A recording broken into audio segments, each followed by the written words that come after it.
Good evening. Welcome to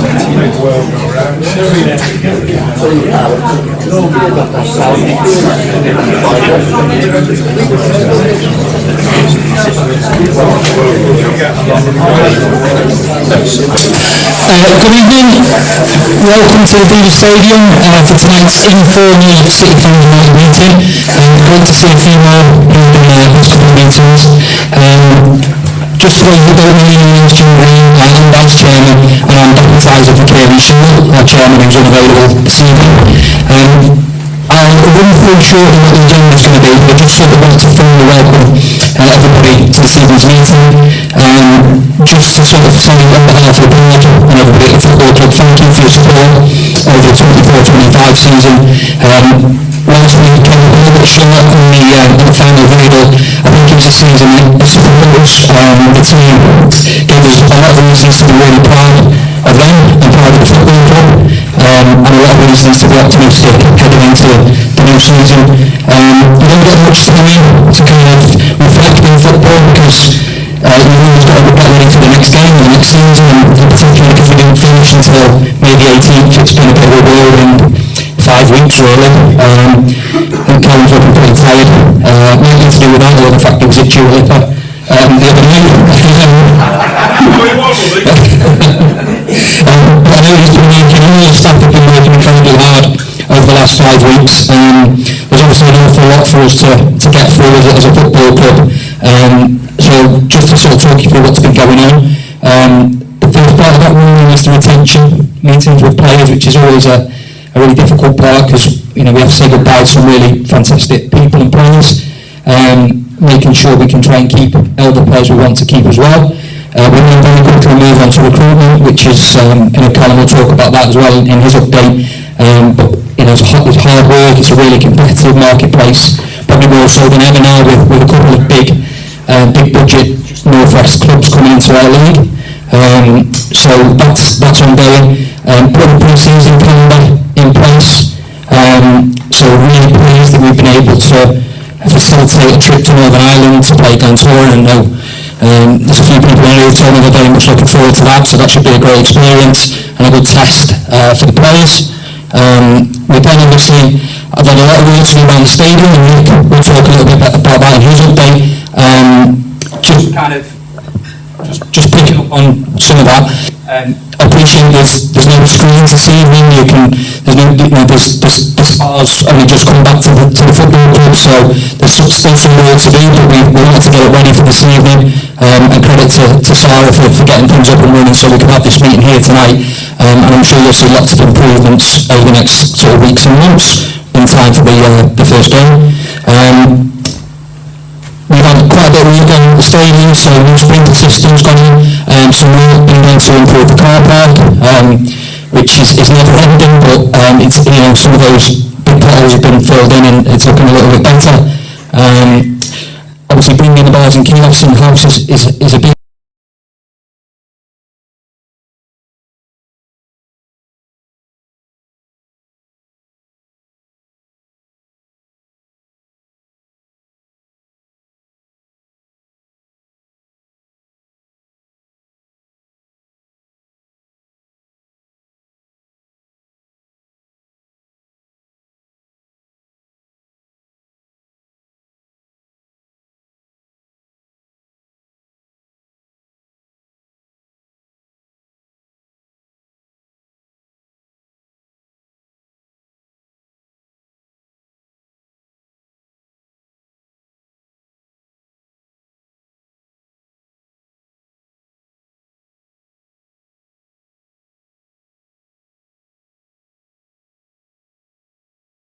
season ticket is really fantastic.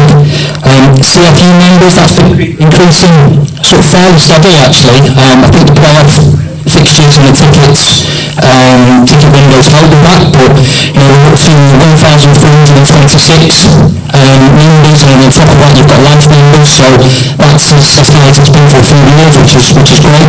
And then due to the budget, obviously we've set an ambitious target this year of 125,000 to try and support Callum and the rest of the staff with putting together a team that can really have a go at promotion. We're drifting 100,000 at the moment, so hopefully we'll break through that very soon. It seems to be all of us really to get to that 125, and if we can do that, that would be massive, because that can really make a difference when we're going after those kind of top target players. So I've spoken enough, so before I sort of kick things off, I just wanted to give some apologies. So I've obviously already mentioned that Kieran's not available this evening. Apologies also from Adrian Hamlin, Mike Vickers and Ollie Hill. But we do have a decent contingent of board members, at least a number. So we've got myself, Jim Green, as Vice Chairman, to my right from me, we have Steve Jones, who looks after volunteers and youth, Will Lamb, who's our commercial lead, and then Neil Ben, who looks after finance.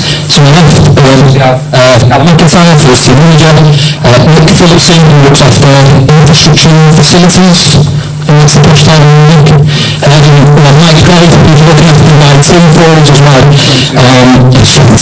So we've got a good turnout in terms of agenda. So I'm going to hand over shortly to Neil, who's going to give a sort of brief finance update.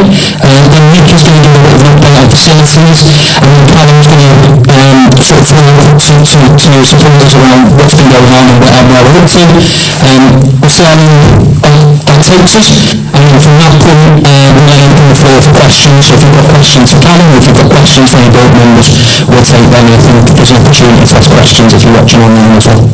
They can't hear properly. People are just trying to accept. Just for the benefit of people who really hear, there's some sound problems online, so we're just going to try and fix that before we start. Thank you.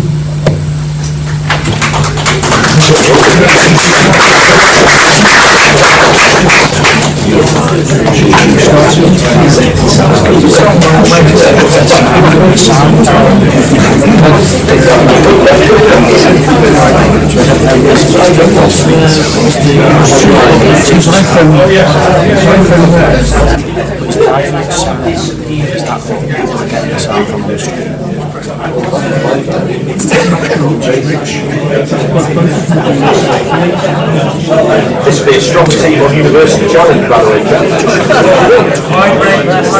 Well, what do you fancy? Steve, you must have a few good topics. Will political ramblings in the 1970s?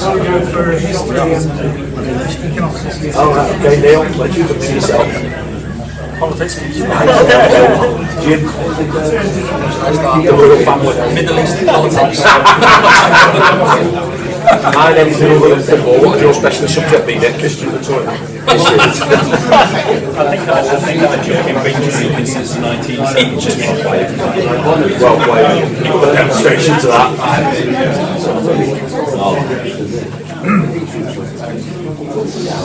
See if I drink one of these, Steve, I might send them in Torremolinos again. You know what I mean? That's my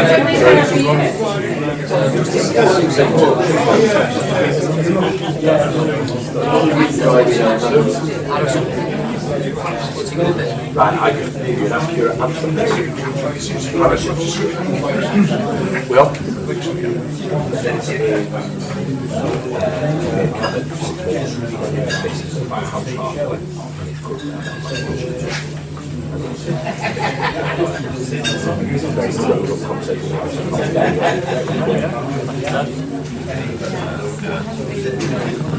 Apologies for the interlude, so we think the sound should be a little bit better now, so I'm going to hand over to Neil, who's going to give a finance update.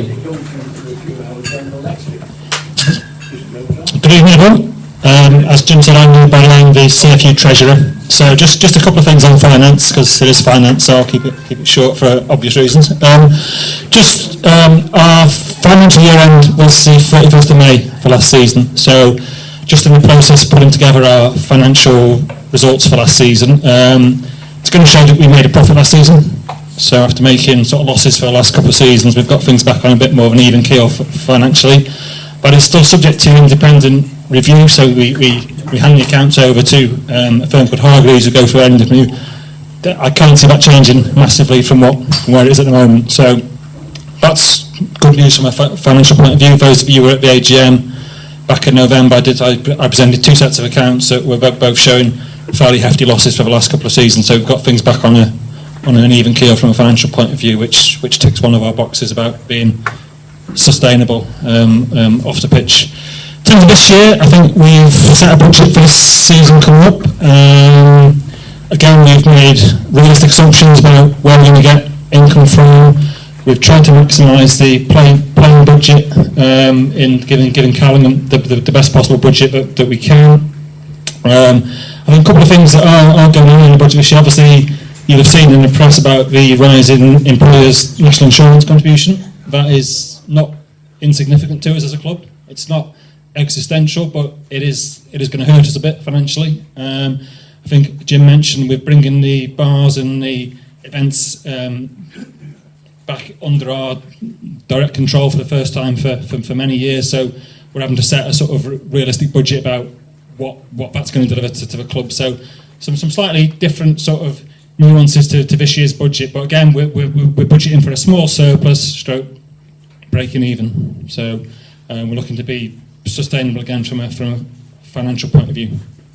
That was pretty much all I was going to mention financially, really. Only a thing out of interest, really, if you are interested in this sort of thing, is that the National League are beefing up their financial monitoring of clubs, and they're bringing in a sort of a monitoring regime that aligns with what the EFL do with their clubs. So it's called a salary cap management protocol, whereby they sort of look at the turnover that you're generating as a club, and then looking at how much you're spending on player salaries, basically. And the National League are bringing that in.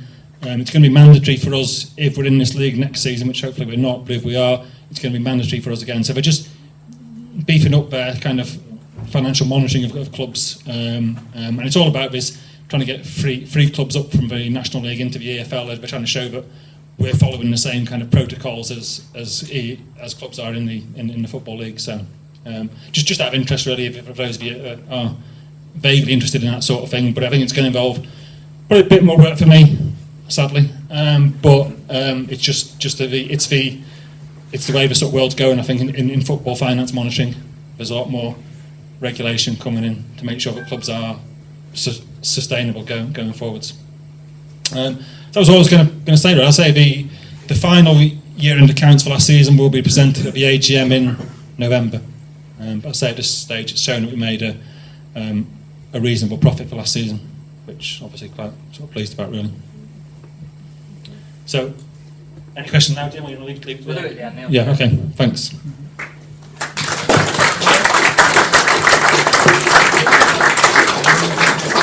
Thanks, Neil. Yeah, just we'll pick up questions for Neil or Callum or Nick or anybody at the end. So I'm going to hand over to Nick now for a facilities update. Thanks, Jim. Evening, everyone. Jim's covered some of my points anyway, so I won't bore you too much more with unexciting things like tarmac replacement in the car park, which has happened and just about finished for this season. I didn't want to go into too much detail because most people are here, quite honestly, to hear Callum, whatever he's got to say about his visit to see Dua Lipa or whatever it is. Anyway, just a couple of things. Jim again touched on them. A lot of work goes on in the closed season. Some of it's unseen, but it's getting ready for next season. You may have noticed one or two doors that aren't painted. They're new fire doors. We're in the process of putting new fire doors in the place. That will continue into the season and probably through the rest of this calendar year, I think, to get the whole scheme put through to make us as fireproof as we can be. Again, Jim mentioned the pitch has been completely reseeded, but we've also put some new sprinkler system in. We were fortunate enough to apply for and get a 70% grant to cover the cost of that, which was great because it's not It's not a small cost to dig up the pitch and put a complete new sprinkler system in. So we've got 24 sprinklers now. I think we had 16 before. Most of them work in the right direction, so there should be less soakings if you're sat close to them pre-match. When the manager, for some reason, wants a slick pitch and we have to put them on, just when the fans are getting sat down with their whatevers and they get soaked. So hopefully that won't happen. I can't guarantee the wind won't blow it that way. The wind always blows in that stadium. So that's something. The pitch is looking good. It suddenly went from brown to green in virtually about 3 days over a long weekend, which is great. So that's looking promising, because without the decent sprinkler system, we've not had that much rain. We've had patches of it, but really not much has fallen out of the sky. The pitch would be not as good a position as it is. So if that continues, we're looking forward to having a decent pitch to let the players perform on in a few weeks' time.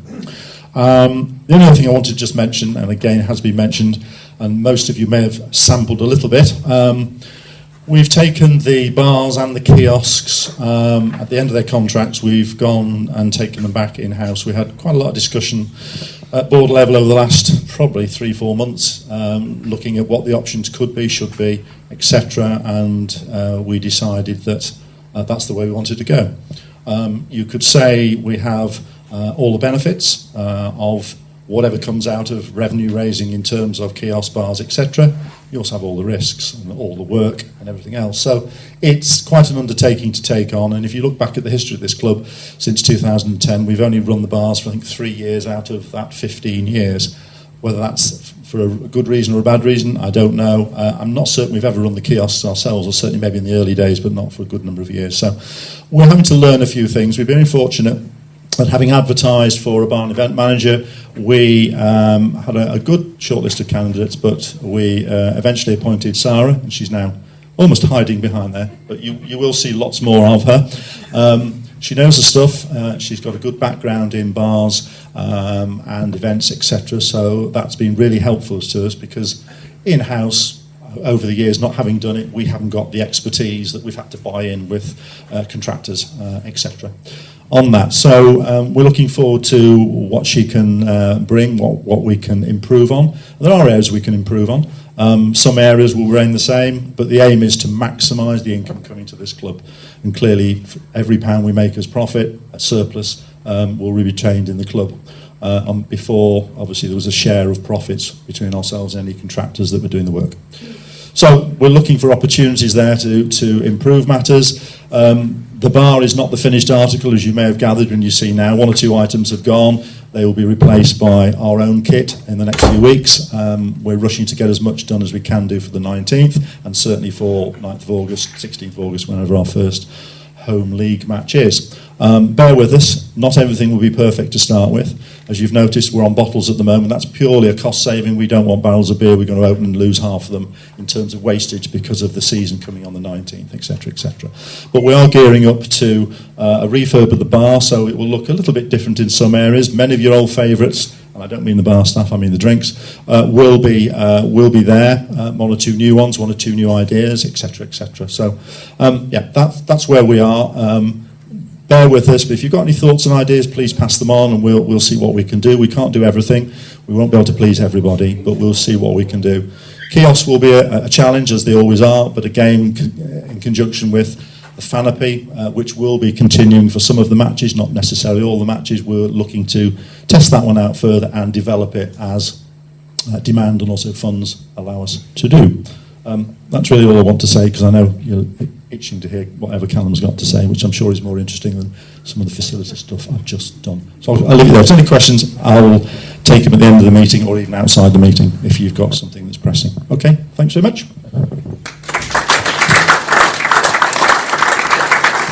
Cheers, Nick. Okay, so I'll hand over to Callum now for a manager's update.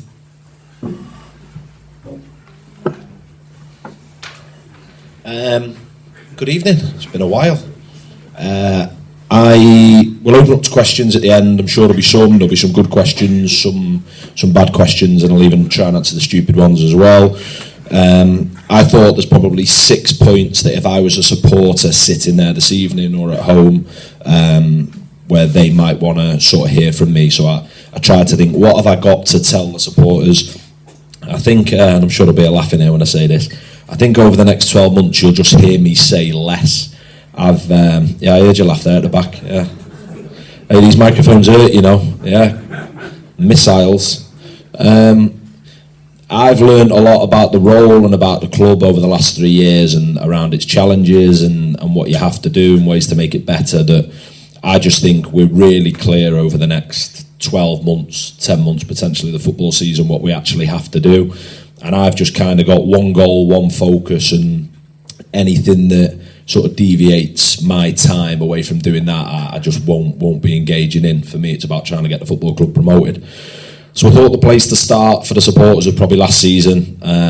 Look, we took the football season to a heartbreaking end, last kick of a ball.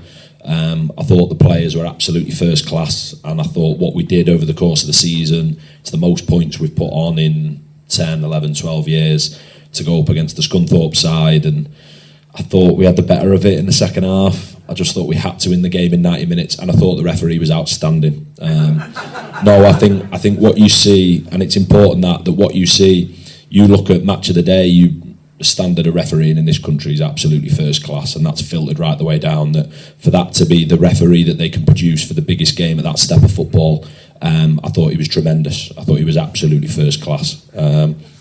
What we showed is that we can compete at the top end of the division. We got 50 points. I said that a lot.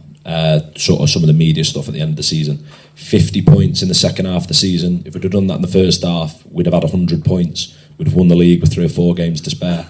The only side that we didn't play, or alternatively, the only side that didn't play us in the second half of the season were the champions. So the 2 points that Brackley were able to gain that meant they saw off Kidderminster, they saw off Scunthorpe above us, was the fact that they played us twice in the first half of the year. They didn't play us in the second half of the season. That's very, very interesting. We showed we'd turn up in those big games. It was the first time the club, I'm told, in its history had ever won a playoff game.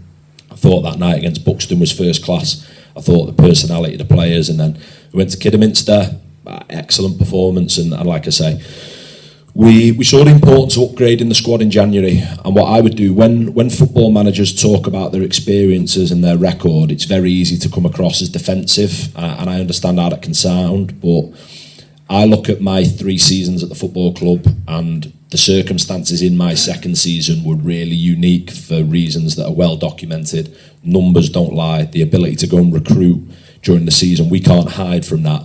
At this level of football, for whatever reason, the ability to upgrade in key positions during the season is massive. And I thought we saw the importance of that. In my first season, we probably did that really well. Charlie Caton, Rhys Hughes, Elliot Whitehouse, Kelly Namai. Last season, we wanted to upgrade the squad, but I don't think we ever envisaged a scenario where we'd do it that much. So we sat through the New Year's Day game against Southport that I don't think we'd sell one DVD of, would we? That wasn't a classic. That could be the only game on, and it wouldn't be first on match of the day. And we had 10 days then before we'd travel to Buxton because of the FA Trophy commitments that Spennymoor had. During that time, we informed a couple of players that they wouldn't feature, that they wouldn't have a future with us, and we were able to go and do some business. Connor Wood showed towards the end of the season why we think that's a really important investment, and obviously at this level of football, I think 12 clubs in the last 12 months paid a transfer fee. Remember, it's only news when Chester do it. Outside of the 4 walls, it's only relevant, it only matters when our club do it. We need to understand that we're held to a completely different standard than the other 23 clubs in the division. But we felt we got a really good deal. We got the player for 50% of what his agreed market value was, and we were able to split that over 2 financial years. I think you saw how well he finished the season, scoring the playoff final. But that wasn't part of losing Charlie Caton. We didn't see that coming. We thought we might when there were no bids for Charlie in the opening 10 days of January. We played the game at Leamington, and in the morning we had a quick conversation. His buyout had been triggered, and by the end of the day, he wasn't our player anymore. That's how fast things move in this game. So once again, we replaced Charlie Caton with Finn Roberts. Finn Roberts comes in. He does a bit of the hokey-cokey because he goes out. He goes back to Kidderminster. There were a lot of bits and bobs moving. I mentioned Ben Pollock in there and George Glendon to some extent, that we didn't envisage having to do that much of business. But I think where the players deserve a massive amount of credit is there were times in March, the beginning of April, where we had really small squads and the players kept delivering. And the biggest thing that I'm going to talk openly about for the last time is we showed we can outperform a budget. Now, I mentioned it in an update, and I'm going to talk openly and for the last time about some of the comments I made. Some of my comments were ill-advised. I think when football managers talk about budgets, they let themselves down. And where I was frustrated at myself last year was it's a bit of a circus now, the National League North, for what people are allowed to say. And I think my dad was brilliant for educating me about how you have to be. And he used to talk about how politicians couldn't tell lies. Well, I was always of the opinion that you can't go on camera and lie. You can't say something in the public domain and make it up. You have to believe it. You can't go on the record. And what was sort of hurting me between August and January was just the constant nonsense about what we'd spend on players.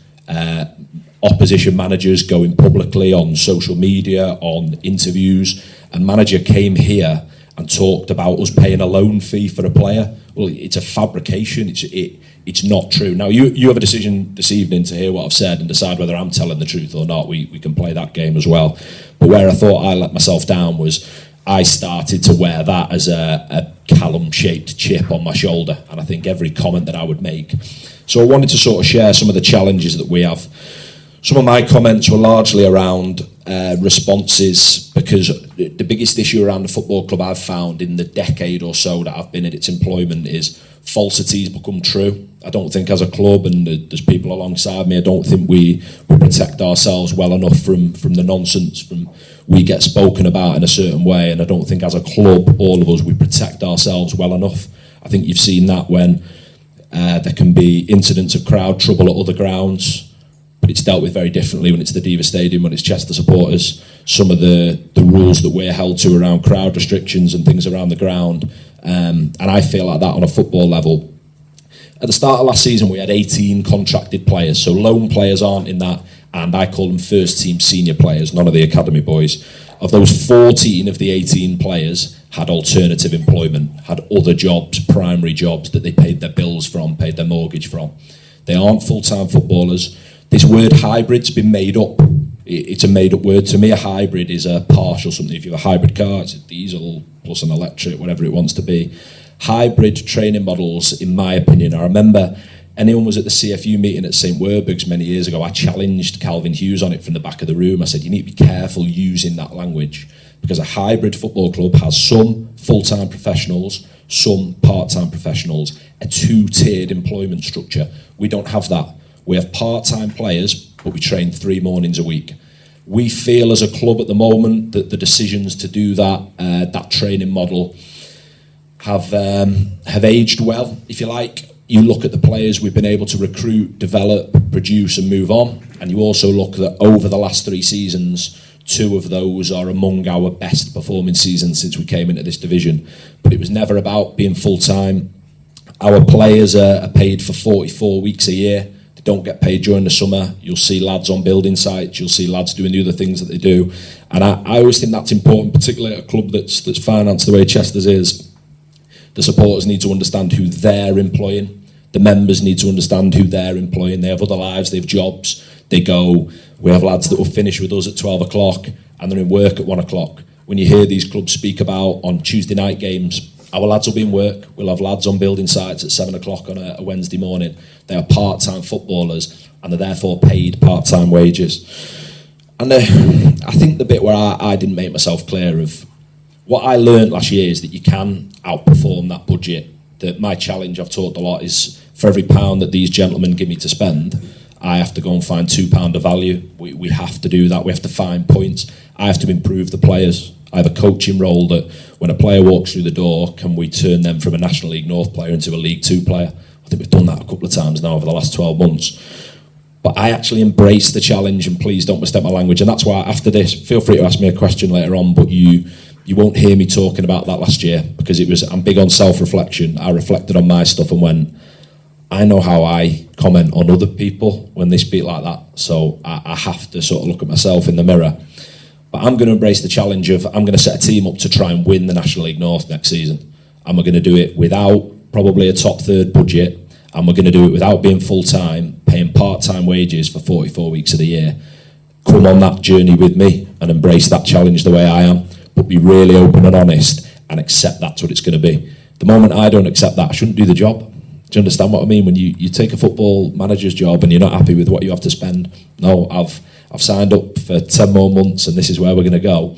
But I want everyone to come on that journey and everyone to come and embrace what that challenge is. And if ever you want to know more, come and speak to these people. Come and, without sounding, come and have a brew with me. Come to the training ground. We're always there. If you want to know more about the footballing model, that does really, really matter to us. And I felt for the players at times in the first half of last season where I'm going, these are part-time footballers, you know, that are having a right good go to get us out of this league. And moving on, I thought the next thing people want to ask about Harrison Burke, and I thought we could all talk about this and that, and I didn't actually think he was that good, I'll be honest. I don't know, which one was he? Was he blonde? Like, what is it? He's, look, I love him. I think the world of him, always have. He was brilliant when he was 13, 14, and he came to the football club as a boy and he leaves a man. He was brilliant. For us, it's great to have homegrown talent when that homegrown talent are local, when they're Chester boys, even more so. As the manager, look, you're always sad to lose one of your best players, aren't you? But the reality is, what are we in the top 120 teams in the football pyramid, probably applies to 115. I think you've seen that at Bournemouth this week, that when Liverpool come calling for their players, the reality is there are a handful of clubs in this country that have the ability to retain their best players if somebody further up the pyramid comes calling. We got a really healthy transfer fee, future bonuses around success and a large sell-on. We've done well with this in recent seasons, and I understand why people want to know things in football. I think it's an industry where undisclosed can seem disrespectful and people want to know what that is. I could fill an hour, don't worry I won't, talking around why that happens and what at both ends of a deal and how important that is, both for the buying club and a selling club. All I've asked with that stuff of something that I am working with Jim and Albert particularly, one thing that I hope we leave as a legacy, certainly myself for the next manager, will be that the football operation and the football department behind the scenes of the club, we behave like a proper football club. We protect our assets. We've moved players, we recruit well, we've taken players from non-league, moved them into the Football League, professional clubs. I've had 3 Premier League clubs that want to loan us players that I've dealt with over the summer. The clubs now come to us. That reputation of being, the phrase I've overused, but a proper football club is something we're really proud of. But undisclosed doesn't mean nothing. And I think what, again, happens at all football clubs, but especially at ours, is like, you can say something that isn't true for long enough, and some of the fees we've received, certainly in the last 12 months for those 3 players, we've done really well, and in 2 cases I think we've got above market value.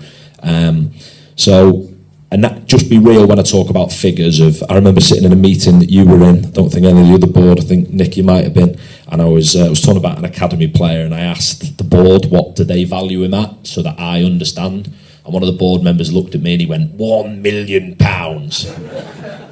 I mean, you're going to have a shock.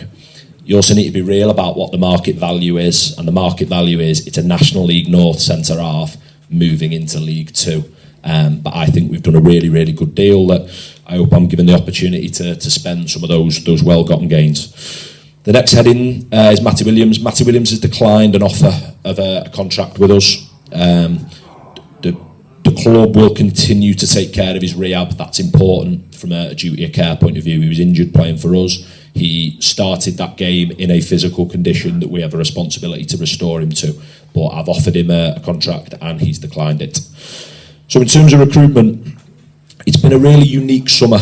I'm really happy with the retention. And I think it's easy to forget, we took the season to the last possible minute. There must have been a decent team there. And I had to check myself and go, when I came here, I had no players. I think we had Harrison Burke on a contract and possibly one of the other young players when I took over. We had to build a squad from scratch. 12 months later, we had a lot of loan players go in. We lost a goal scorer. We lost a goalkeeper that we had on loan. And we probably didn't, I would argue, we probably weren't able to be as competitive as we were the year before for a variety of reasons. 12 months ago, I was really disappointed with the way the team finished the season, and I believed I was recruiting probably 40% of the team, and some of the signings we made, it's easy to forget that we brought Nathan Woodthorpe to the football club, we brought Jack Bainbridge to the football club, we brought Tom Pearce to the football club, we upgraded the team over a period of time. what I was really pleased to do is of the starting 11 in the playoff final, we were able to keep 9 of them when the vast majority were out of contract. We lost 2. One was a loan player going back to a Premier League club, and the other one was a centre-half that got sold into the EFL. So it was really important that we started from what we did from January onwards was really impressive. That needs to be the base for what we go on and do. And in football, we can all want something new all the time. I understand that I'm like that. I've been in the office, you might see me, I had a load of new magnets, and I was able to write there's red ones for away games and green ones for home games. And I was writing them on a little new Sharpie pen. But actually, we do have a really good core base. We acted to replace Harrison because we thought if we didn't, in the knowledge that we would probably sell him, the market might be a very difficult place to be. So we thought we would act really early in securing Tom Leake and securing James Jones as well. And obviously with Connell being retained. We've done a goalkeeper. We have agreed in principle verbally. Is that right, mate? I wouldn't have done that 3 years ago, would I? My foot would have been in there. Yeah, always learning. We've agreed what I just said with a club with a lone goalkeeper who will be involved with our first team for the first stages of pre-season, so he'll join up with us in the middle of July. We've done really well with that model, and it's the only time you get loans that are minimal cost. So loans aren't free. So when we take Finn Roberts from Crewe, we have to pay Crewe an agreed contribution of his wages. But goalkeepers are often different because of the way that you're trying to develop them. And I've just found that Will Stanway was outstanding, and we developed Will. We got Will as a non-contract player. We loaned him out. We developed him. We moved him on. But generally, our successes have been we had Harry Tyra. We had Eli Harrison, who went on to be on the bench in the Premier League. I thought Jimmy Storer did great for us, particularly given that we had about 3 days' notice to go and line a goalkeeper up. So we've done a lot of planning. We're really happy. We want to bring another right back to the football club, someone that has an alternative profile to Kevin. Kev is evergreen, ever young. The same comments we made about Kev every year, and he keeps delivering. It was said when we signed him, and I think he just needs to be judged on what he delivers on the pitch, not the age that's on his passport, about 40. We want to bring 2 forwards, but it's worth remembering. Me and Jim spoke about this last week. We talked about goal scorers at this level. Naturally, everyone in British football talks about 20 goal a season strikers. You need a 20 goal a season striker. And you have to say it like that as well. You can't say it with a straight face. So of the 20 goal a season strikers, there was Ashley Hemmings, that's been retained at Kidderminster. There was Callum Roberts, who's been retained at Scunthorpe. There was Paul Blackett, who's very well paid full-time at South Shields, based in the North East. And then there was Tom Pearce. And it's very easy. And if Tom Pearce wasn't named Tom Pearce, and perhaps had come through the youth section at Preston North End rather than Chester, I think he'd get spoke about very differently. That if we transfer listed Tom Pearce tomorrow, every single club in this division would put 5 figures in front of us to try and take him off our hands. And it's worth remembering the amount of goals that he scored. The season where Kurt was brilliant for us, Tom put the ball in the net more for Curzon Ashton than Kurt did. For me, to have retained Connor Woods, been able to retain Pearsey, been able to retain Dylan Motley-Henry, I thought we did really, really well, but we want to add 2. But what I've learned over time is we'll just wait until the right ones. And that, if there's one thing I regret from the first summer I had after having a squad, so moving into my second season, little bits of the recruitment that were a bit panicky, we had some difficult circumstances, we'll do that. And I almost didn't want him. I almost wasn't sold on it. I was you know when the players are right, I fall in love with them, and I look them in the eye and we have a coffee and it's great. And you get a feel, and I got that instant feel with James Jones, Tom Leake, Finn Shrimpton. You know when they're the right fit, but it's a strange market. What affects the market for us at the moment? Probably the fact that 2 clubs come into the division that have a daytime training model in the Northwest that weren't there 12 months ago. So National League North players last year, you didn't have a Fylde and you didn't have a Macclesfield. That can be difficult, but we'll just work harder than them to get the right players. But can you correct me if I'm wrong? We won't get any points, will we, the early I make any signings? That is right. So as long as there's the right amount of players by the first league game, the myth about doing your business early, it doesn't. When the right players become available, and that's what we'll look to add. And we talk about they've got to be right. They've got to be right for the team tactically. What do we want? Pace, power, athleticism at the top end of the pitch. That's what we want. That's how we think we upgrade the team. They have to be right for the model. because they need to be able to do the morning training. We feel like that's won us points over the course of the season, and they have to be right for us. So we have a strict no beep policy that we've insisted on. I think football's riddled with them, and we've just, from the moment it comes through the door, we want good people, competitors, winners. That I was smiling at my Bean team there. You can vouch for me, can't you? That they're all right, them boys, aren't they? Good people get you good things, and I think you saw that. You look at how genuinely gutted our group of players were after the Scunthorpe game because they're the right people, and I think that's really important. But it's been like a really unique summer because, you know, if you're trying to sign 16 players, like you are interested in everyone. So an agent rang me up this morning, he goes, Callum, what are you in for? And I went, forwards and a right back. Well, I've got you a left-footed centre-half. True story, I'm around the back of the race course, you know the path that's shut during the races, and I'm going, sorry, the signal's, it's really windy, it's about 28 degrees. That's where we're at, is that's all we're interested in, we're quite specific. We'll run with a tight squad again, but we'll just be really patient. The finances are there, I've heard, to go and do stuff when we want to do it. So the last thing I've got before I open up to any questions, which I'm sure there'll be none, is about next season. The big question for me, how do you maintain what we did in the final 4.5 months of the season? Because that worked, that's a winning formula. What did we do and how do you maintain it? But then how do you recognise you need to maintain it and improve it? Because you have to keep improving because the other teams will catch you up. I think the atmosphere around the club is really important, and I think there's a circle in football, and I'm understanding, but I don't truly know where it starts. The good things happen on the pitch, and the atmosphere around the club's good, or is the atmosphere around the club good, and that helps you do good things on the pitch?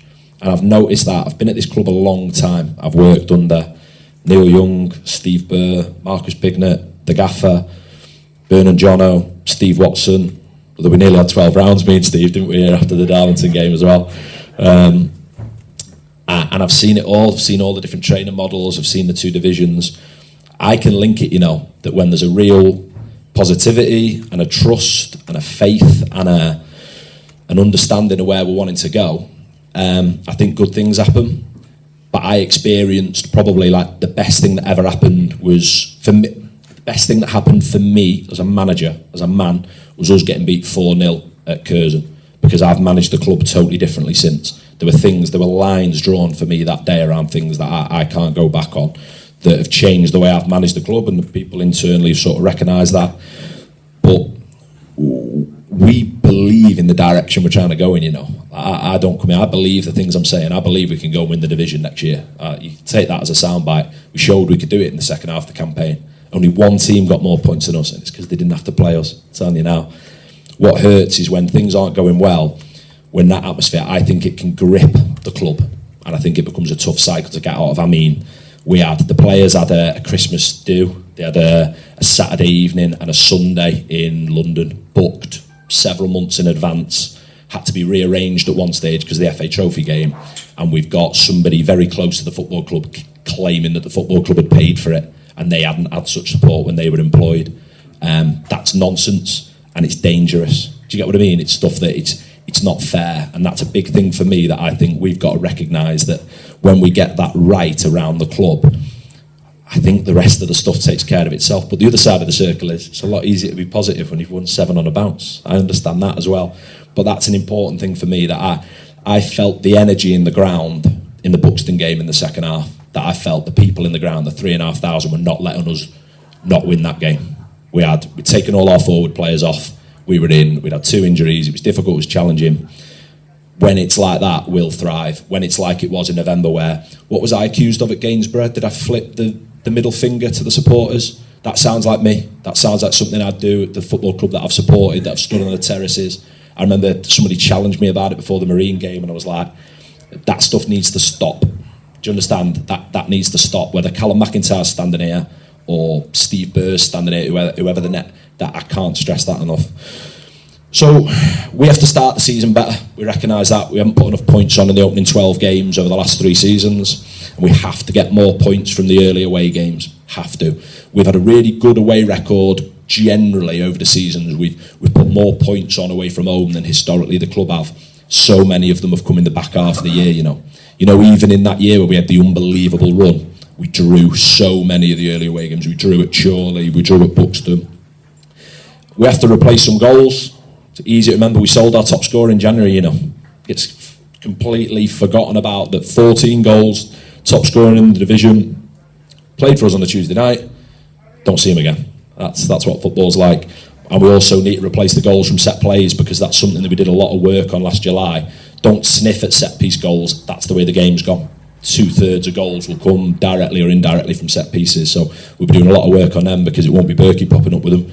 We need to go and get Tom Leake, James Jones, Jack Bainbridge, those goals from set plays. So they're the 6 headings that I thought people would be interested in. Please feel free to ask me any questions. Be as really honest. Honest question gets an honest answer within the realms of the law. If anyone does have a question, by the way, I will pass you the microphone before you start, so please look at me before you start your question. Go. Oh, there's a few. I thought I got away with it then, Jim. I was gone. I was going to say, start your engines. Where are we going first, Al? Up to you, you're in charge. No, you're in charge. Start at the front, shall we? Yeah. Thank you. Are there any young talents coming through our youth teams who you've got your eye on and you think there might be potential to bring them forward? We've signed 2, young Henry Briscoe and Oscar Rosenblatt. Both have done really well. All I say, it's a big jump, and I think we've been spoilt. Speaking with my previous academy head on to sell 5 players into the FL in 7 years for an academy programme that gets no funding from the Football League or the FA is unbelievable. So I'd like to see Henry kick on and do really well. I thought his debut at Kings Lynn, he did very, very well, but in the easiest possible circumstance to make your debut. I mean, at some point we might let Connell not hold his hand anymore. But I thought he did really well as a first game. And Oscar Rosenblatt has been... I've wanted Oscar to go out on loan for the vast majority of the last 12 months, but we've never been able to do it, in terms of squad sizes. So I think they're 2 that we'll look to get out in senior football that I'm really pleased with the progress up to now, but the jump is enormous, and I want them to relish that. The step from under 18, under 19 football is enormous, and there's been a lot of good players that haven't quite kicked on and made the grade. So a lot of good players in that under 18 group this year. We've had young Dan Kennedy, young Conor Murphy up with us, and obviously there's a whole nother new set of scholars. It's all about how they embrace that challenge, and I think the players that I've seen do really well, whether Hughes, Crawford, Burke, the theme is they appreciate how big the challenge is, and they don't waste a minute, to bridge that gap. They see how far and how good they've got to go, and they don't waste a minute of trying to get there. They're the ones that will do really well. Because I hope so, because we can sell them 250k and we'll go on a nice holiday. Thank you. Hi Carl, great performance last season, thank you. You said that this season you're going to try and sign players that aren't as geographically challenged. I noticed one of the early signings, maybe geographically challenged. How difficult is it going to be to bring people from this area? Are you calling me a liar, Les? No, I'm not.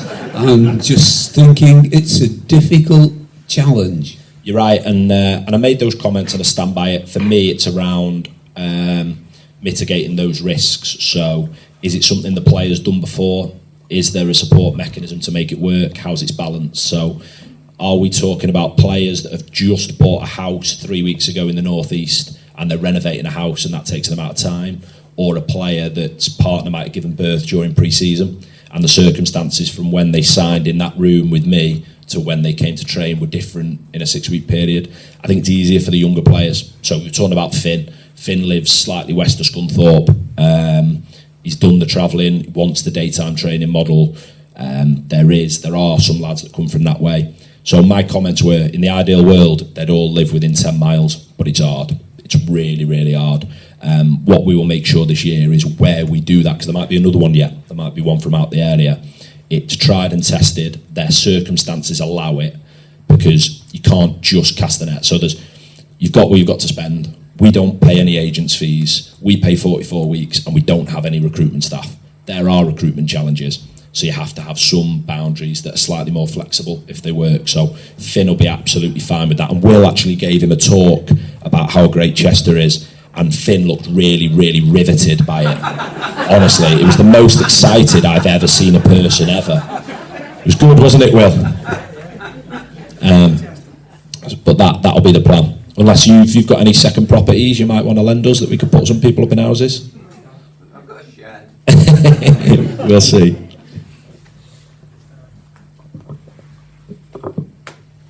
Hi, Cal. Next season, so we expect Kidderminster, Chester, Fylde, say, to be definitely in the top three or up there. Who do you think are the other four teams that will make up the playoffs if we fast forward? I think it'll be tougher the coming season than the season just gone. I think Macclesfield will be very, very strong and will be difficult to compete with at times, using the B word that I can't use.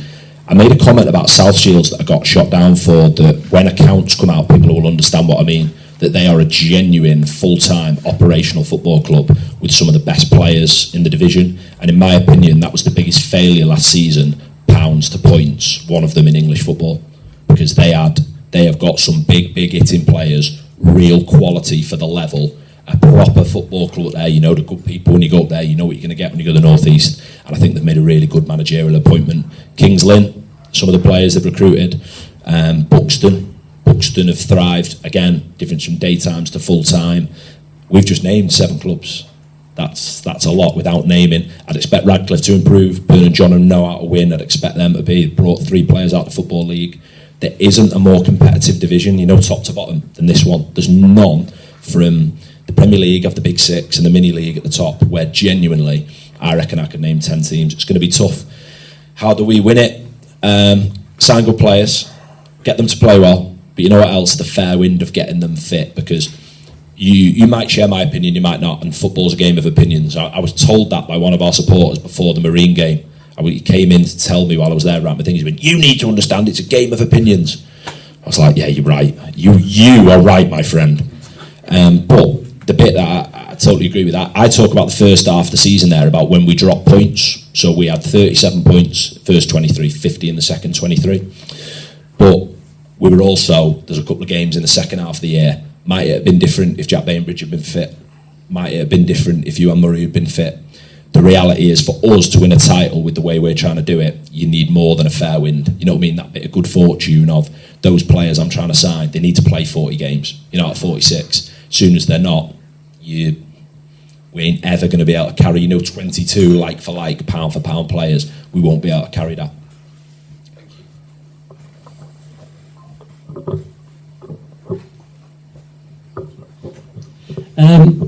I think you partly answered the question just before when you said you got no recruitment staff.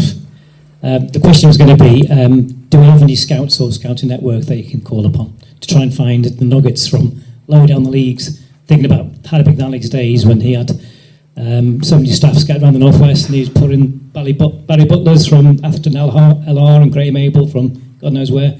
Players were coming up 3 or 4 leagues to play for Chester in League 2. So, do you have any scouts?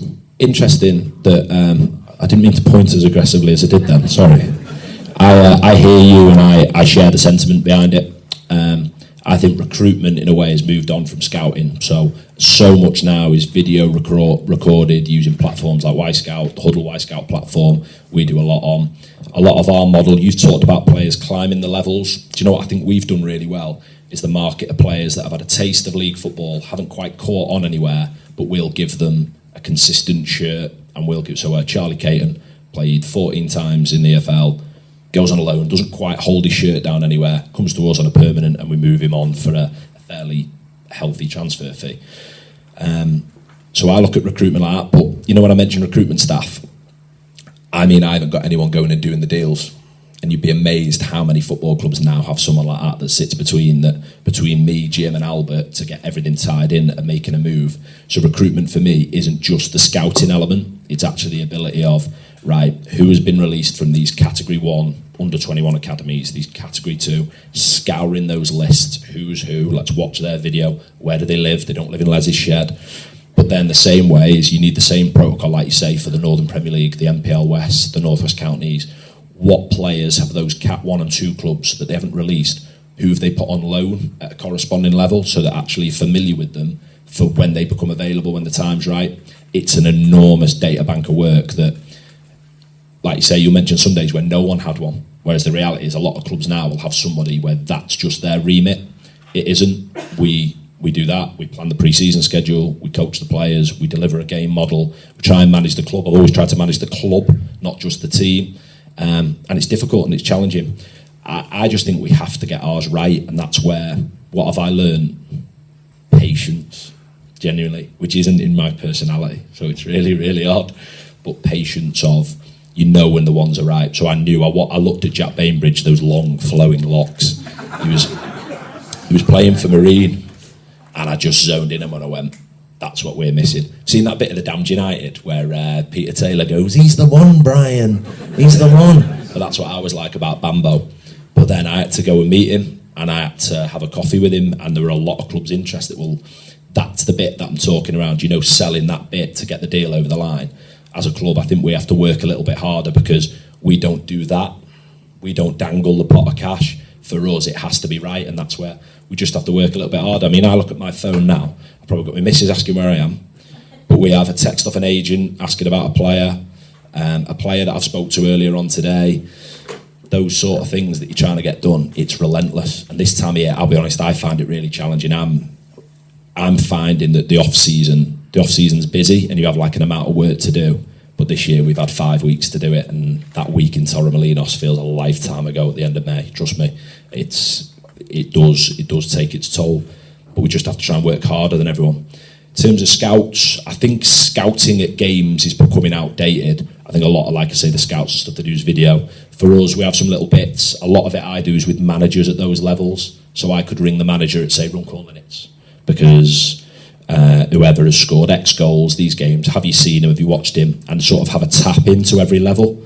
But it's the hardest bit. Recruitment, at this level, I think it's 80% of it. I think 80% of it, getting the coaching right, getting the game plan right, but recruitment, trying to get the right players for you to try and take it to that next level.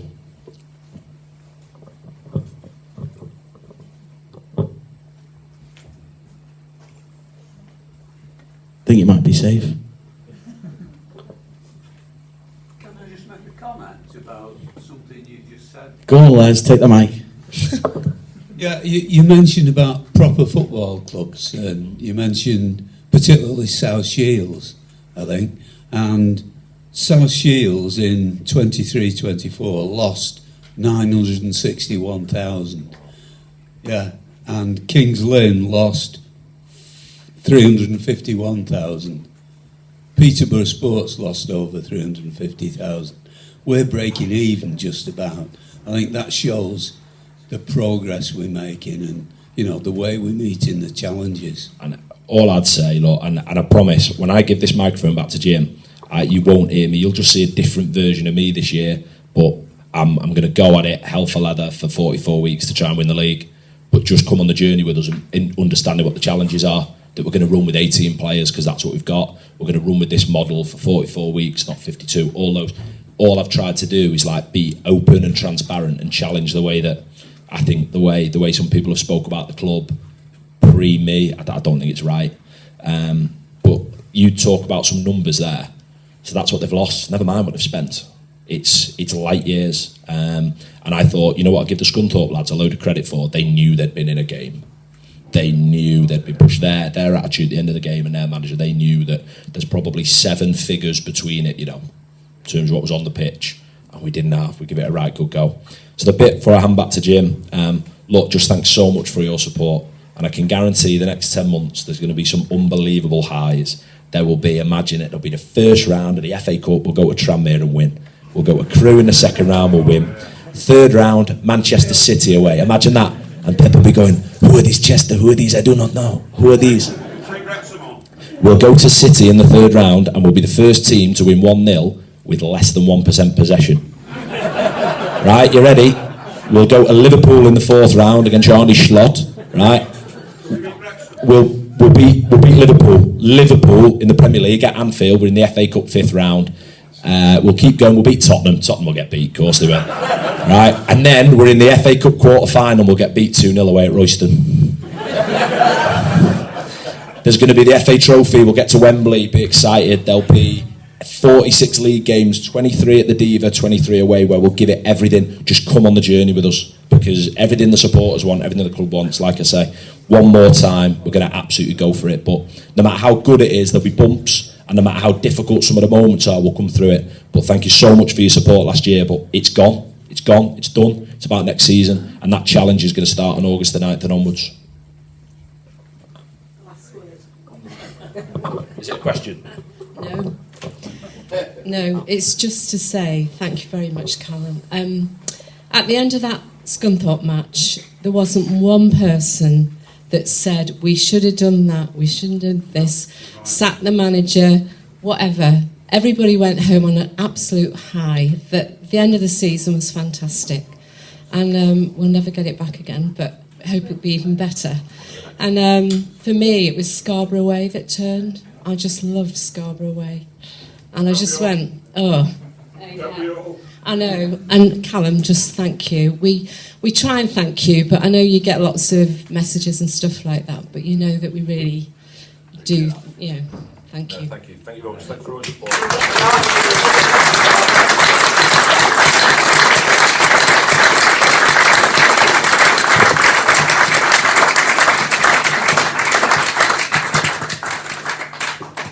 Before we close, I'm conscious that you may have questions for directors, you may not, which is great. But just before we close, if anybody does have a question for any of the board, now's an opportune moment. Yeah, Albert, you okay? Yeah.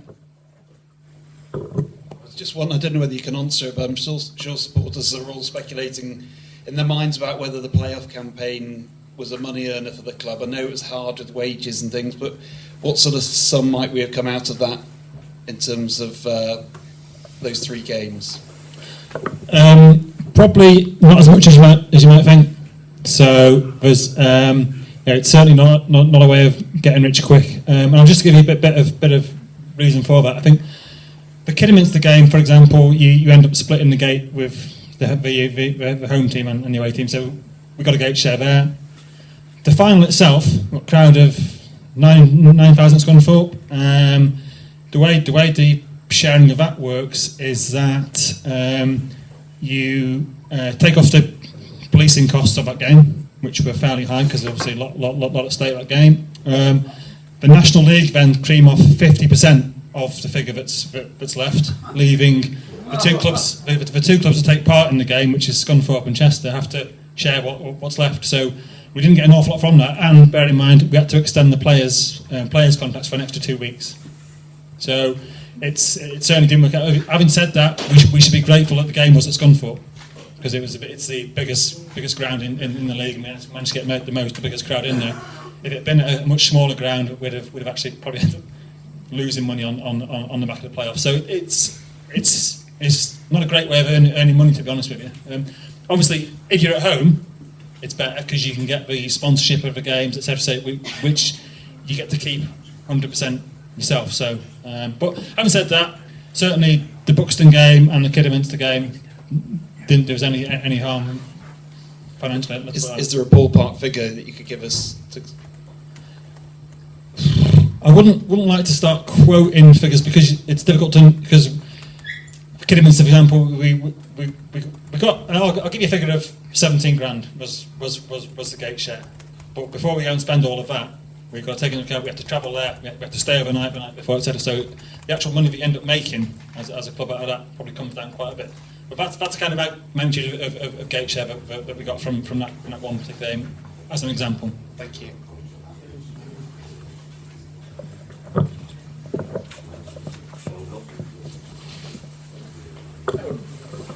Could you give us an update on the disabled platform that you're proposing? Yeah, Steve, are you okay? Yeah, okay. Yeah, we submitted planning to Flintshire Council, and they requested that we had a flood report. I couldn't get my head round that. Well, nevertheless, we had to get a flood report, which cost us another £600 plus VAT negotiated down from 800 quid for a paragraph at the end of about 15 pages that said it'd have no effect whatsoever upon the flood risk to the stadium. So never mind, that's where we're at. I've had one tender, a firm tender for it.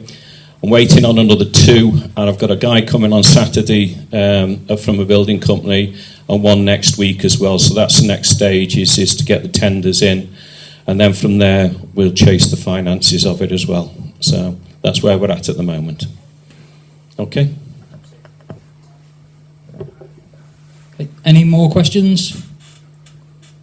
No? All good? Okay, we'll close the meeting there. Thank you very much for your attendance. Thanks to Callum, and thanks to all the board members, and we'll see you soon for pre-season. Thank you.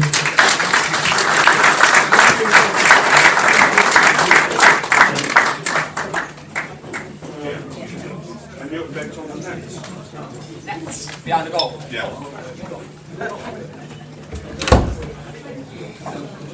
Not at the moment, anyway. Few reasons.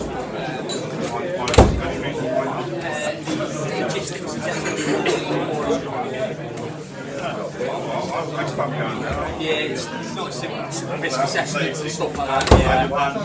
Yeah. So you know, yeah. So what we're going to commit to is making sure that we get because I don't think you get temporary.